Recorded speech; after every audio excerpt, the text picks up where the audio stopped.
Mga buhing Santos, welcome sa atong Dr. DF Documentary Millennial Program. Ang itong pag-isgutan karon, cause of disasters, public sins. Hinungdan niini karon nga nagkadaiya nga mga disasters sa nasod nga Pilipinas ug sa tibuok kalibutan. Nagkaroon ang pangutana, the problem should have a cause.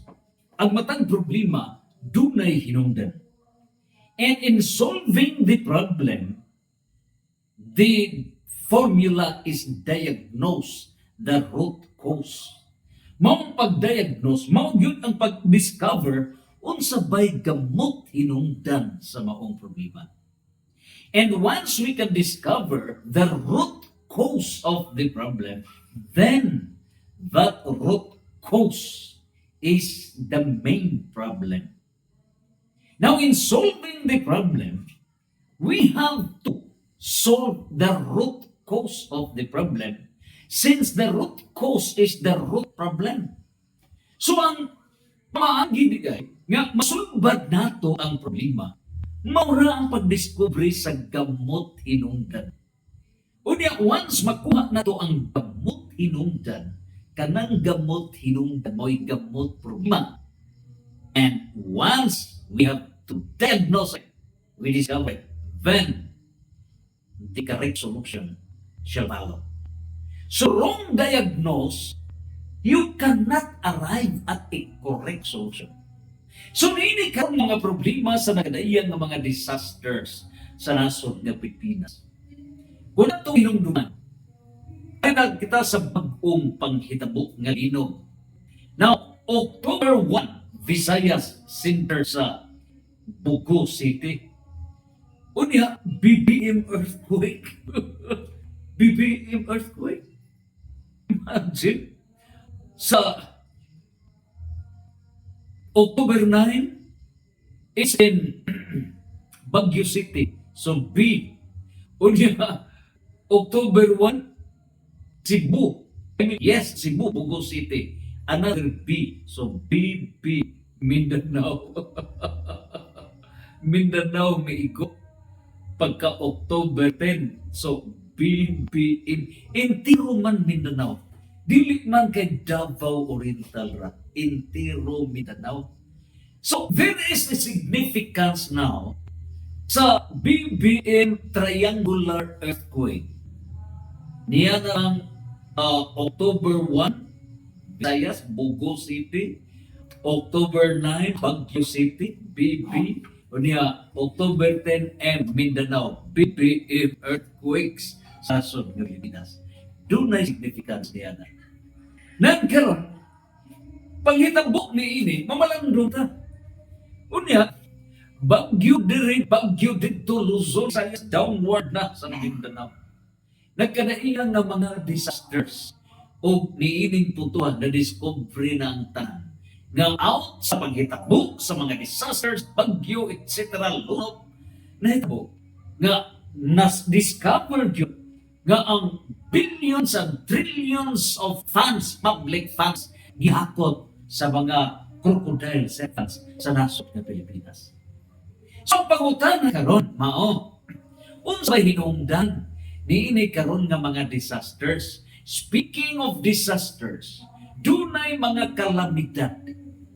Kunya, ang atong gagamahanan, lokal or national, dili maka-afford, dili maka-cope up sa prevent, mitigate o pagsumbat sa problema. And that's disaster. Now, niini utuhag karon, ang pagutanan nganong niya man eh. Nganong niya man eh. Unya, ang atong karon nga mga diploma holders, arita sa science, ilagi pa diyan using their knowledge, pili karon nga mga limo, dili ni kayan, mao na gipadayag, timan ina. Kay di ata, nini gitawag o the Pacific Ring of Fire. So mao gipasanginlan nga Pacific Ring of Fire. We have to analyze now. Is this really the exclusive cause of disasters? Di karon nga mga linog, mabagyod ang exclusive, maurag yun ang tumbok nga hinungdan nining mga linaw kining gitawag og Pacific Ring of Fire. So we tried to have a deeper research on the issue. Naunsa ba kining Pacific Ring of Fire? Niya ang maong bulangguay sa Pacific Ring of Fire. Niya. So kini siya sa Pacific Ring of Fire. Mao na siya ang Pacific Ring of Fire. Okay? Pacific Ring of Fire. Naunsa pa ning mga sura nga naigo? Pilipinas ba? Dili Pilipinas ra? Kundi gikan pa diri diri sa Oceania. Oceania mo ning kini karon Australia with the New Zealand in the pita, no? Oceania. Unya ngadto ra kini sa Indonesia, Malaysia, Philippines, ditso na sa Japan. Unya libot na kana diha. Ditso na kini mao na kini sa European, we have here the China, Russia. Ngadto na kini sa North and South America. So mao na kini ang dagana ang gitawag Pacific Ocean. Mao na ang Ring of Fire. In other words, dili nakapasangil nga only in the Philippines, no? Ang Ring of Fire kung maumay pasanginlan nga Ring of Fire exclusively. It involves several countries. Now, ato manawon ang mapa, the globe, we have it. So, kung ang hinungdan mo ang Pacific, gitawag o Pacific Ring of Fire, niya ang maong mapa na to, okay? So, we have here the Philippines. Gitawag ng Pacific because we have the largest ocean, meaning maong globe, no? So, we have here, dirigikan ang maong Pacific Ring of Fire as scientifically explained, matud pa, no? Niya mao kini doon na diha ang Pacific Ring of Fire ditso na rin. We have here China, of course, downward na kini. Ngadto na kini sa we have here sa America, downward na sa South America, North and South America. So mao ni ang Pacific Ring of Fire. Now, mao ilahang gi pasangil na dili lagi kalyan nga naa gyud ning mga linog tungod ning Pacific Ring of Fire. Atong tiyon kini Pacific Ring of Fire. Unsa bang mga nasura nga involved ning laghan? It's not only the Philippines. Now, meaning tuha karon. Kini karon na Pacific Ring of Fire nga nung dunay linog as explained, no, in law of nature, scientifically explained.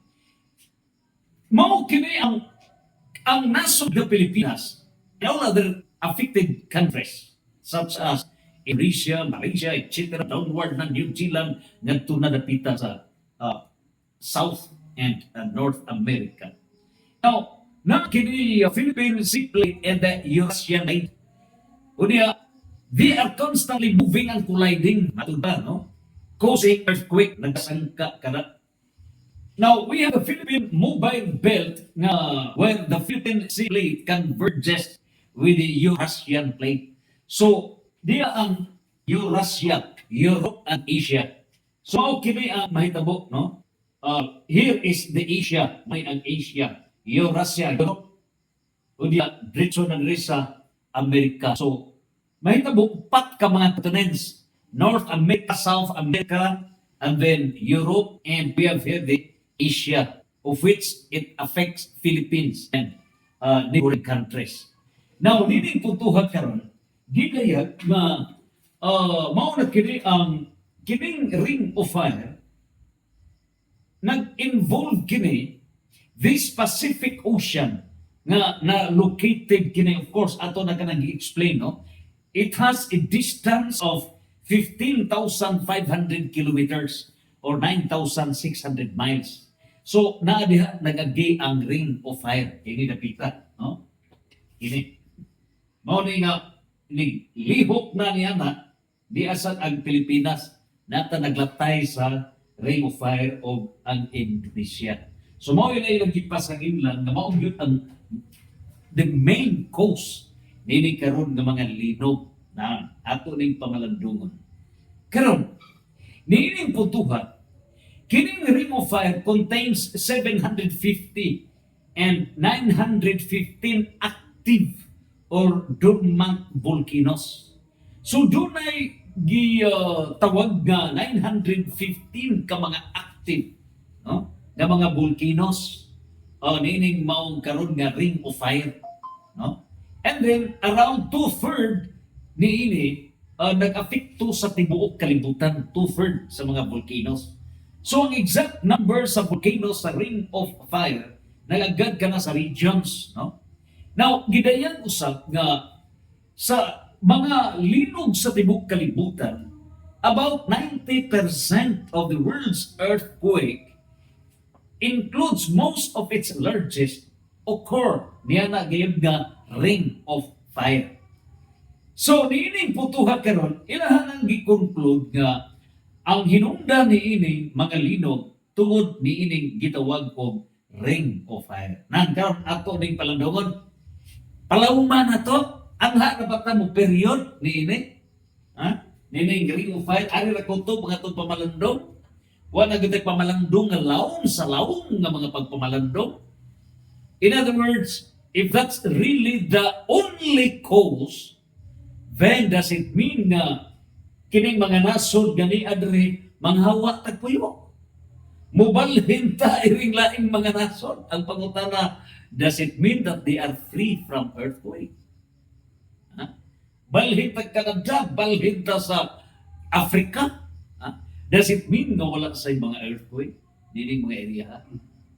So, niining putuhan karon atong mapamalandong, no?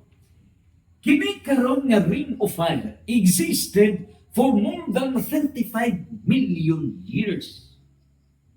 It's 35 million years. Nang karon ang nahitabo niini ang pangutana, unsa bay dagan niini? Mamalhin tag puyo aron wala na lino, dili ta maigo. Is it the solution? Now, gawas pa niini, dunay pinakadako gyud kaayo nga possible cause sa lino. Ngano, dunay gitawag og Apulacay caldera. Unsa ning Apulacay caldera niya? Here we have the map of the Philippines. So, sakop ni sa Philippines, Binham Rice, as discovered by Binham, no? Gitawag din nga Philippine rice to prove na we are the owner of this area. So ang area ni, dunay kidak-an nga volcano na adrita within the Binham rice. Unya kini siya, this Apulacay caldera na usa ka volcanic caldera, doon na diameter 150 kilometers silibihan kanako. Umaw ka na ang world's largest caldera na kana sa Philippine rice inanapita, no? Unya, unsay dagan niini? Mao kini ang the volcano has been inactive for millions of years. Dili ka na active, no? For millions of years. Nan ang pangutana, kung mo active kini, unsa pay mahitabo sa Pilipinas kay ang gidak-o niya nga Luzon and Visayas area. So, buot bang ipasabot nga mamalhin na ta, mamakwit na ta, muhawa ta sa Pilipinas, bakwit na ta, para dili ta maigo niining mga dangers sa mga disasters, mao magkili agatong solusyon. Now, kining Philippine rice, ang take note niini, naa na diha, kini karon labing dako na nga mahitabo. But before kini, ang gitawag og Apulacay caldera nga pinakadako nga volcano na agyud tapad sa Pilipinas, dapit sa Luzon to the world towards Visayas area. Ang pangutana, sa dili pa kana, posible ba nga human ang BBM earthquake sa BBM Baguio, Bogo City, and Mindanao, BBM earthquake? Mahitabo ba ang biguan? O dugay na kini nga gipasidaan nga dunay big one nga earthquake.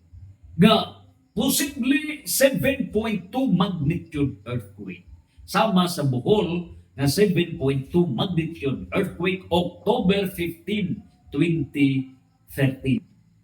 Now, gi-expect based on sa atong ahensya sa kagamhanan, it will hit Metro Manila. Nagkaroon kung igo na sa Metro Manila. Gipadayag na it has a projected death toll of over 50,000 people. Mo kini atong gipamalandong karon. And significant infrastructure damage. So gawas nga gikastigo kining nasod nga Pilipinas sa mga crocodile servants nga mao mihabwa sa trillions of pesos per day PWH contractors etc. Foolishness. Ni apay kastigo ng mga earthquakes, bagyo, mga disasters. And we have explained to you the three kinds of disasters in the Philippines. Ang ato ra nga nakuha, duha ra. Ang natural disasters, and these natural disasters mo kini gitawag og acts of God in legal parlance. Ngano, that can be traced to the acts of God. Ginoo ra ang makatubag niini. And explained inside that. Ikaduha mao ni ang man-made disasters. Sama sa mga sunog uguban pangahinimo sa tao. Mga pagkulay, pagka-aksidente sa mga barko, etc. Man-made hinimo sa tao.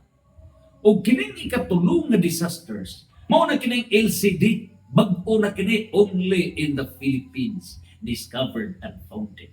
Unsa ning LCD? Mao na kini ang legalized corruption disaster. So ang legalized corruption disaster nangyari po ito sa bansang Pilipinas. And so it also happened in Nepal, Indonesia, Sri Lanka. Nangitabo kini Nepal o upat kini ka mga nasod sa Bangladesh, ikalima mao Pilipinas. LCD, legalized corruption disasters. Pero this LCD is very dominant in the Philippines. Nagkaroon ang pangutana, kung nahitabo na kining tanan nga natural disaster nga the big one nga maog yung warning sa Philippine Institute of Volcanology and Seismology, PhilVox. Niining putuaon sabay mahitabo niini.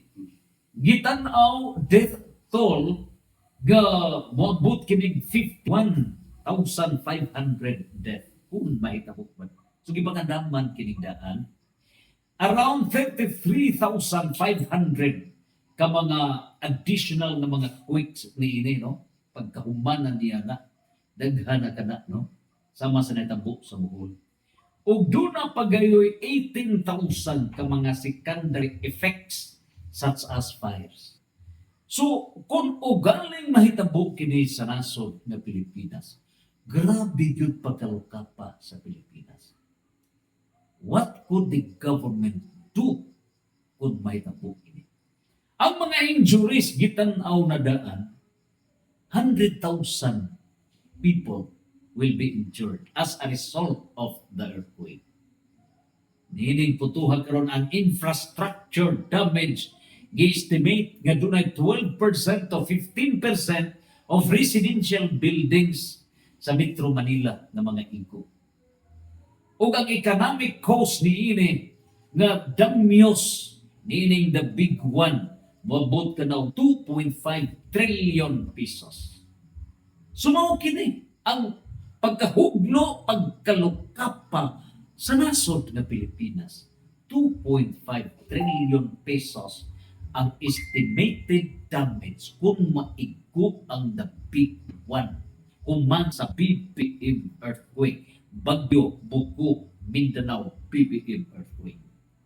Nining putuha karon unsabay angay nga pamalandungon sa atong mga kaigsuonan. Kung unsa ba ang solusyon? Mahimo ba nga kapugnan kini? Mahimo ba nga kalikayan kining tanan? Posible ba nga kalikayan nato kining gitawag og the big one? O niya unsa bay mahitabo ini? Niya ang atong mga pamalandong na.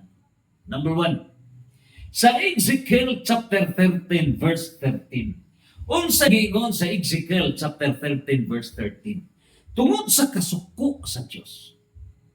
So niining putuan ang cause din ini kasuko sa Dios nga maan. Ngano? Tungod sa pagpakasala sa katawhan, public sins. These public sins, duha ka klase ang sala. Private sins that counts those committed by individual persons in his personal capacity without involving the public. That's private or personal sins.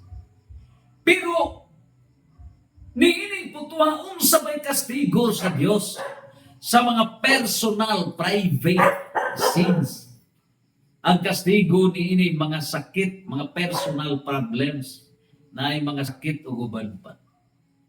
Pero kung mo involved na kini sa public, especially that the government is used and being penetrated, the instrument to commit the sin of commission or sin of omission. Kung ang gobyerno na mahimong instrumento para pagpakasala sa katawhan, kung ang mga ahensya sa gobyerno, commission on audit, wala mag-audit, wala nagpakabukta bungol ni hindi karon nga trillions of pesos, billions of pesos nga gikaw-kaw nga wadyo o gipasagdan sa commission on audit. Ang Department of Budget and Management, ang National Economic Development Authority na mo monitor sa implementation of the projects.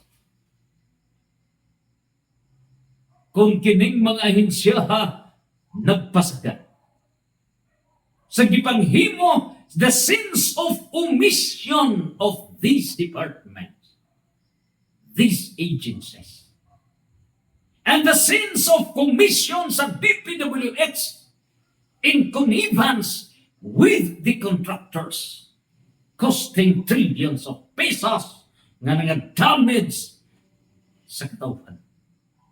This involves the governmental operations, nonfeasance, malfeasance, misfeasance. Mauni ang mga public sins. Public sins. O kinsa ba ang mopahinugdog niini? Mauna ka na ang disasters to happen.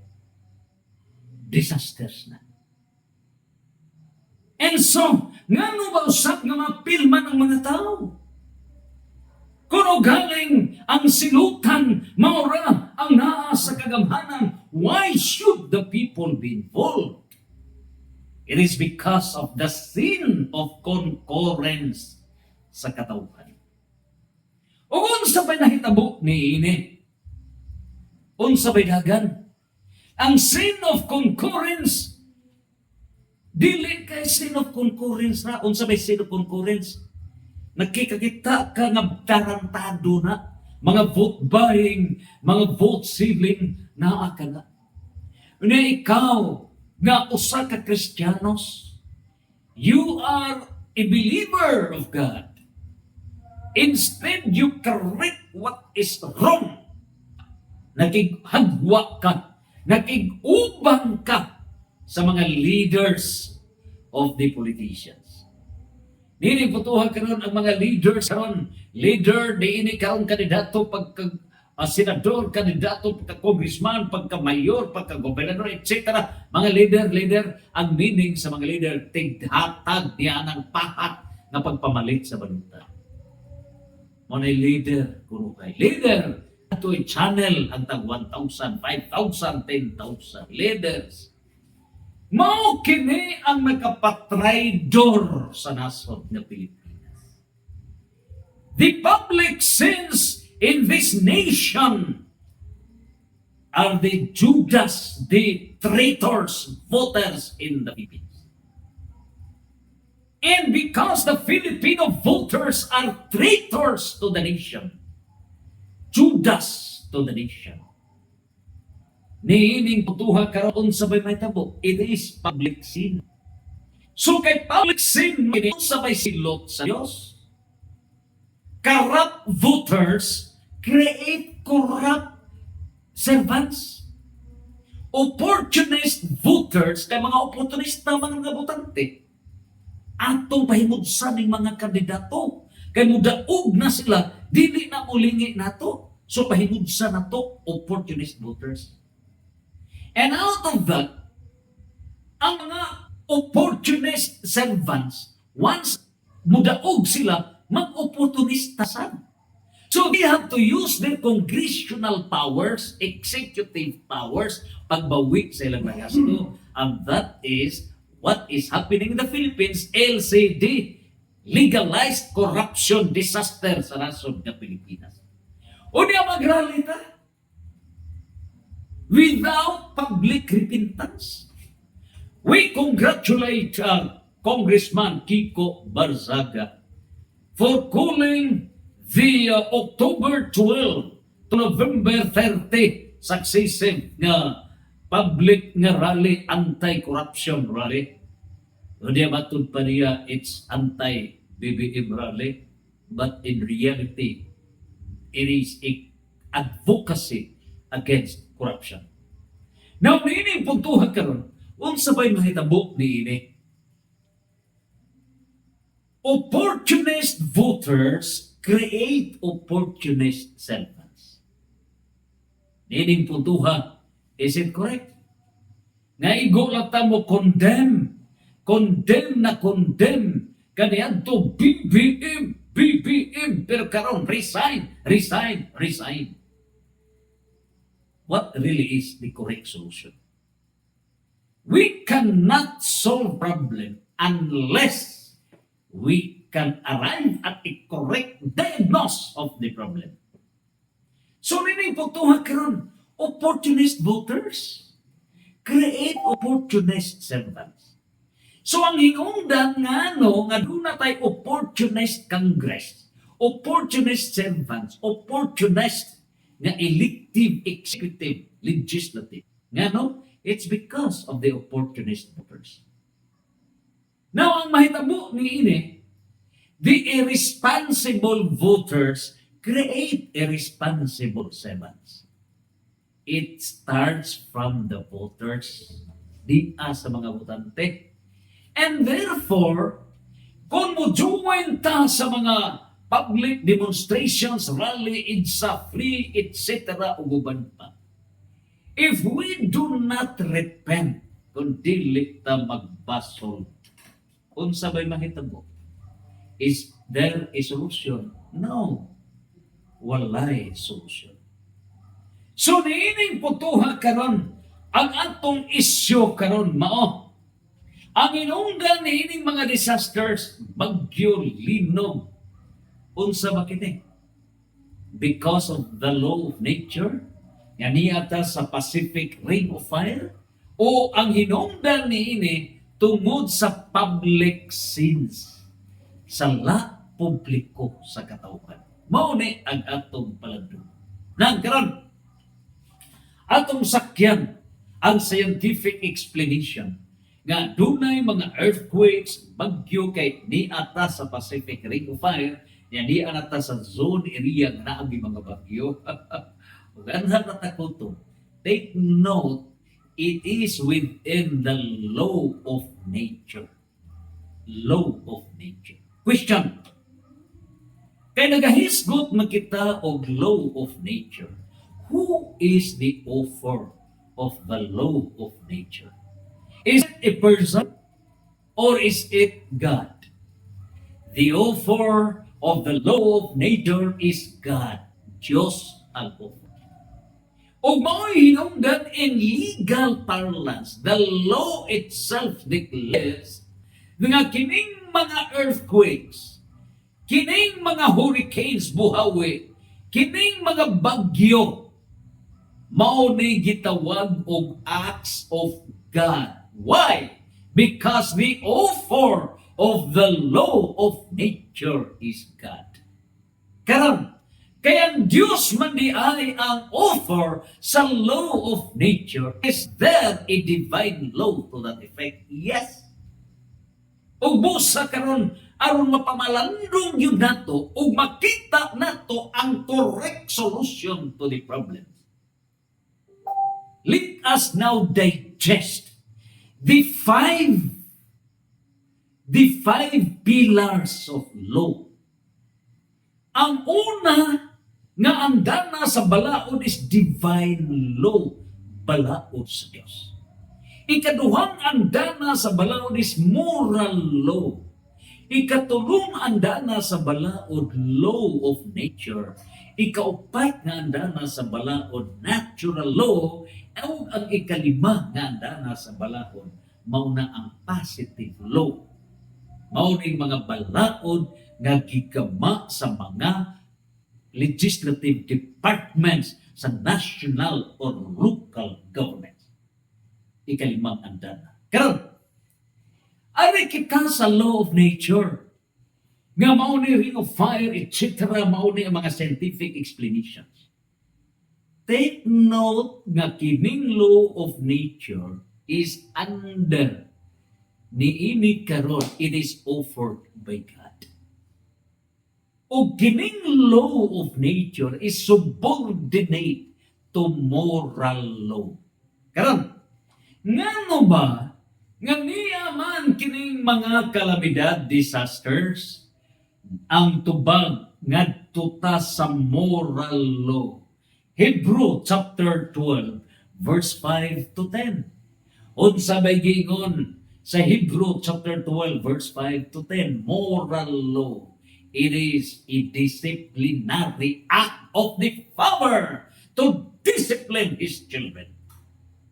So ang katauhan sa Pilipinas, ang katauhan sa kalibutan, the 8.1 to 8.2 billion people in the world, the 117 million Filipino people, in moral law, latoson ta sa Diyos kung kita dili disiplinado.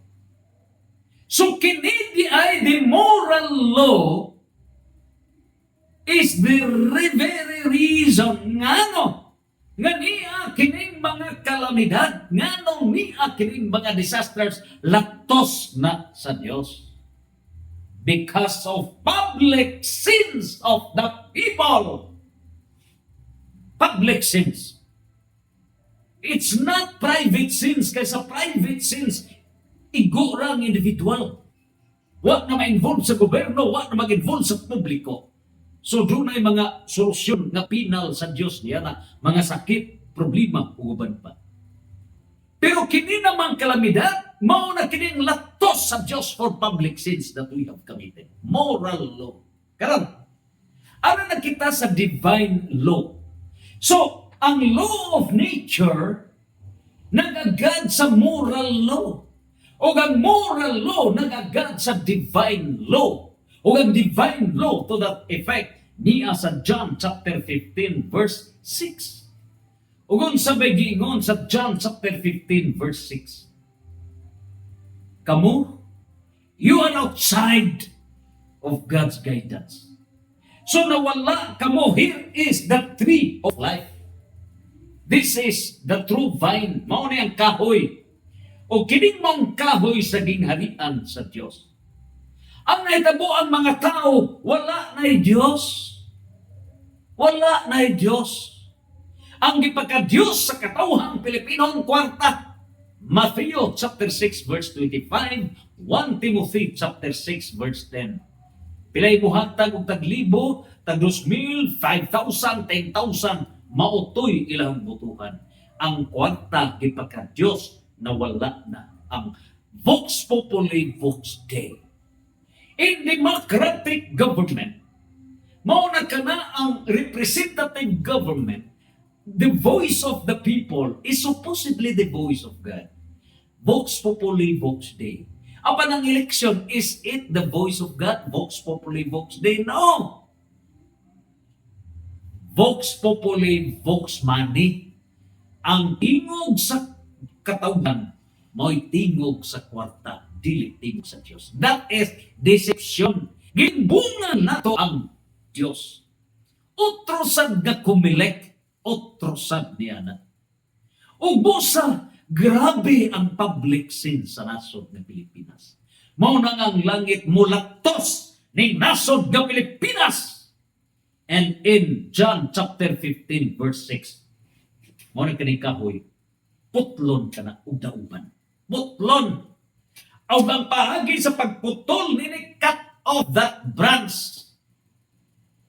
That is through earthquakes. That is through the acts of God. Bagyo, super typhoon, uguban pa. Acts of God. John chapter 15 verse 6, divine law. Gawas pa niya sa Matthew chapter 5 verse 29 to 30. Unsa gingon sa Matthew chapter 5 verse 29 to 30. Kung imong mata minungdan makasala, lugita ka na kaysa tibuok lawas mo'y mada. Kung wala nga kamot mo'y makasala, putla na.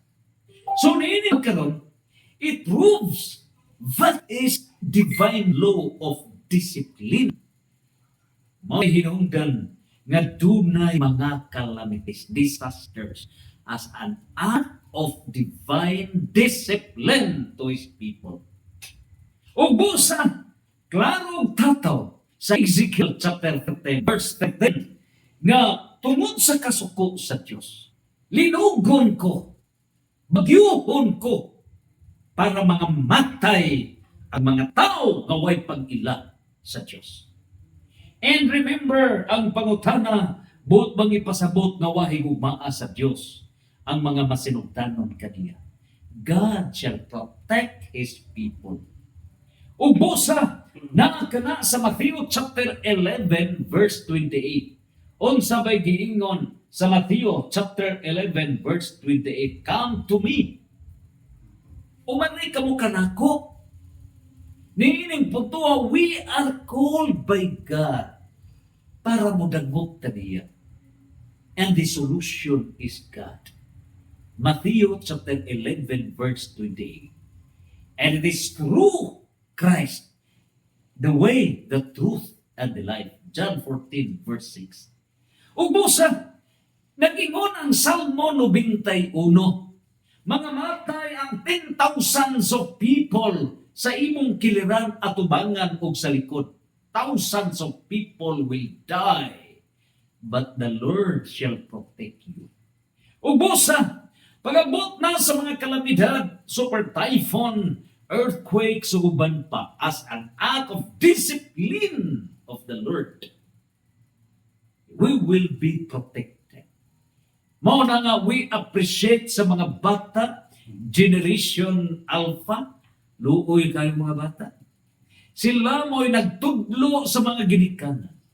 Sila mo'y nagatudlo sa Generation W, Baby Boomers. Sila mo'y nagatudlo kanato nga Generation X. Sila mo'y nagatudlo kanato nga Generation Y. Sila mo'y nagatudlo kanato nga Generation Z. Unsaon pag-ampo. At ang ninyo, the first nato nga Sunrise Philippines. Ang Sunrise Philippines, pagabuksan kini, pinagi ni Father Darwin Gitgano, pinagi sa iyang right hand, nga si Brad John Du Alabado, nga maunay mo hook up ka nato Zoom, gikan ni karon CFD Catholic Faith Defenders defend against Satanism, do all sanctifications. Hook up kini Zoom every 6 o'clock to 7 o'clock MWF. Ug magasugod kini October 13 in honor of Our Lady of Fatima. Kaya pagpakita niya dito sa Cuba de Area sa Portugal. So nini putuha karon at ang ninyo. Sunrise Philippines ang atong program and connected sa punto por punto worldwide every 6 to 7 a.m. MWF. Ug nining puntuha, anha na nato ilusa ang mga solutions. And from October 13 to November 13, there will be 22 proclamations. And these 22 proclamations sealed by divine guidance. Mao na kini ang solution to the Philippine global problems. At ang gininyo. Because our formula mao, the right formula, the correct diagnose mao. Ang atong kaaway are the demons of deceptions. O busa, na biktima kitang tanan sa demons of deceptions. And so we have committed public sins. O kining public sins, God mikastigo kanato. We are punished by God through disasters. And the solution now is public repentance. For more details, tune up the first discussion na to pohon, October 13, sa Punto por Punto, Sunrise, Philippines, live kita dili mismo sa Sunrise Office, Bellidor Street, Pigot, Lone Bohol, and connect Zoom ngadto na sa Exorcism and Catholic Faith Defenders Center sa St. Michael sa Malinaw East, Lila, Bohol. Father Darwin Gitgano, pinagi ni Brad John Du Alabado. Ang Diyos mangawan kanato, Santos, Santos, Santos, Fiat!